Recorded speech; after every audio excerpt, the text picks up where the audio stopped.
I'm Chris, and I am trying to build 3 writings into one of the world's great English single malt whiskies. This week, building the whisky, biggest achievement was getting down to the maltings in Castleford, 216-year-old maltings, and basically spending the day there with the team, getting a really good understanding of just the lengths that they go to and how they make the malts in the same way that has been made for centuries.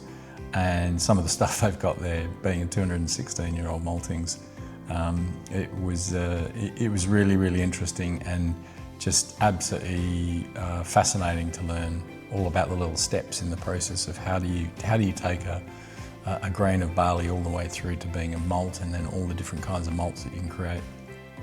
That'll be out on Thursday. Biggest challenge this week, really, it's just a little bit more of where we have been, right? It's just getting intense as we get closer and closer. There's 87 days to go to the launch, and trying to do as much of this myself is proving really difficult. The team are so focused on Dutch Barn, with it being such a great success at the moment in so many places. I'm trying to do as much of this as I possibly can myself, and that's just reaching some limits at times. I mean, I could sit down and map out the team that ideally would be wanting at all these different things, and at the moment, my name's in every single box in there. Aside from some help from some of the creative team, it's proving a little bit of a challenge. The biggest surprise this week, we finally got the production date for our glass from our glass partner at Veralia.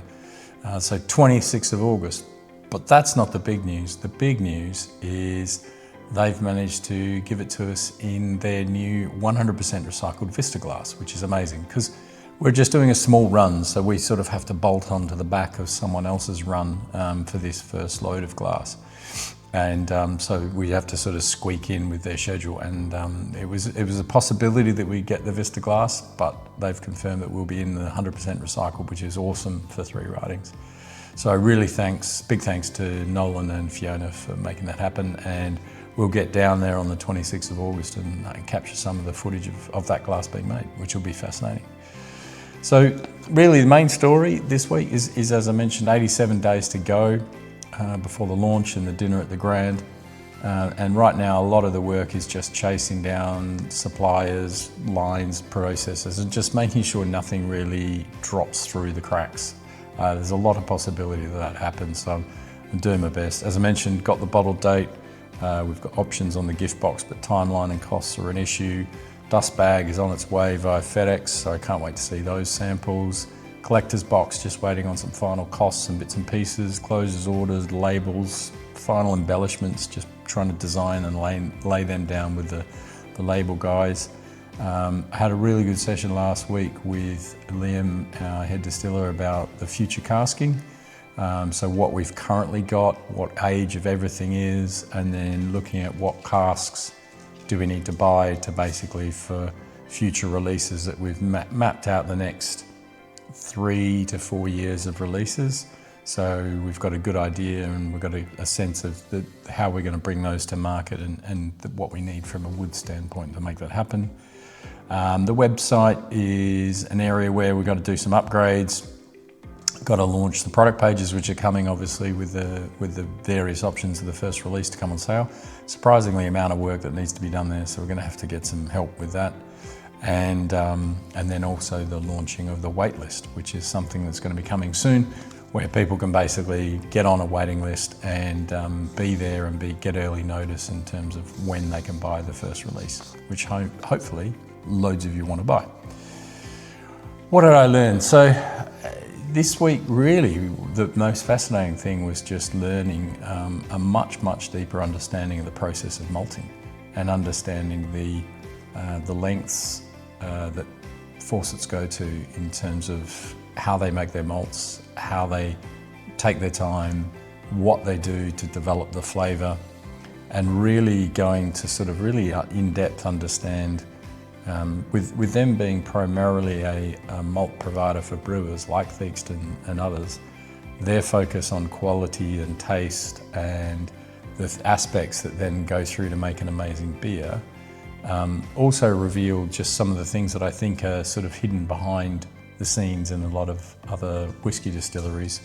that are perhaps focused more on production volume, large scale, just wanting productivity.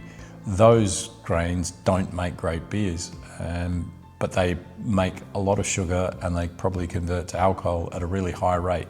So you can understand why some distilleries where they're focused on cost and volume and productivity and they just want clean spirit, they just essentially want the sugar and the sugar conversion to alcohol and then do most of the work downstream in the casking and maturation. It's one of those things I think that we haven't done a great understanding yet in terms of, or haven't done a good job in explaining where we go. So I think the interesting thing is talking to the English whiskey distilleries, most of them are doing are focused on flavour and understanding that, you know, as distilleries we can all buy the same casks largely. So you really can't make a differentiation there. You can make a differentiation in what you choose and how you use them and how you do different casks together and obviously age and things like that. But there's so much to be done all the way back to, and that was one of the revelations of learning this week, was what you can be doing and the choices your maltster makes about how they are taking the grain slowly through that process. And that's one of the things Fawcett does, is takes their time and takes extra time just to develop depth of flavour and quality of the malts. Those things then being able to bring them through into the beer that we get from Theakston's, and then how we protect them all the way through into this base spirit, which does have so much flavour. If you haven't seen the conversation I've done with Liam when we put together the pilot blend, there's a lot of really interesting information in there in terms of, you know, the flavour steps that we've built and the layers, layer and layer and layer and layer of flavour, where ultimately the casking and maturation is the, if you like, the finishing touches and the complementing the base spirit, rather than if you're focused on low cost, high productivity, clean spirit at the beginning, then actually all the work is really in the casking and the maturation, because that's where your flavour profile and your defining characteristics of your whiskey come from. The other thing I learnt really in the maltings this week was just how much hard work traditional floor maltings is. Those guys are absolute machines. I mean, I gave it a go and I was properly blowing. So, you know, don't waste your money on high rocks in the gym. Try and get down to a maltings and just spend a day working the floors.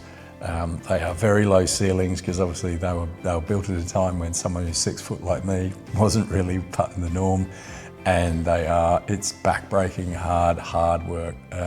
So all credit to those guys, but it's that manual process that ultimately is one of the things that goes through into the malts that we make. What would I do differently? Really, look, I think it's realising that at the moment, we haven't done a great job really just explaining the depth of choices we've made and our partners at Fawcett's and at Theakston's go to pursue this incremental benefit or difference of flavour and quality at each step. And I think that's one thing I've got to do a lot better. And I think it's, you know, I'm reluctant to sit there and just say, oh, look, our whiskey's amazing, it's great. We've got to convey what have we done to make this amazing whiskey, and then ultimately you've got to try it and taste it. So that's one of the jobs to come. This Thursday I'm off to Theakston to spend the day there, and really coming off the back of the maltings last week, where I just got a fascinating insight into the level of focus and choice that they're making into producing amazing tasting malts and really high quality malts, that I really want to deep dive into the process we got at Theakston, and just how, with their almost 200 years of experience of malting Yorkshire barley into amazing beers like Old Peculiar and Theakston's Best, how those choices are then coming through into what we get, that we then distill into the three writings base spirit. So I really can't wait for that, and hope you tune into that one.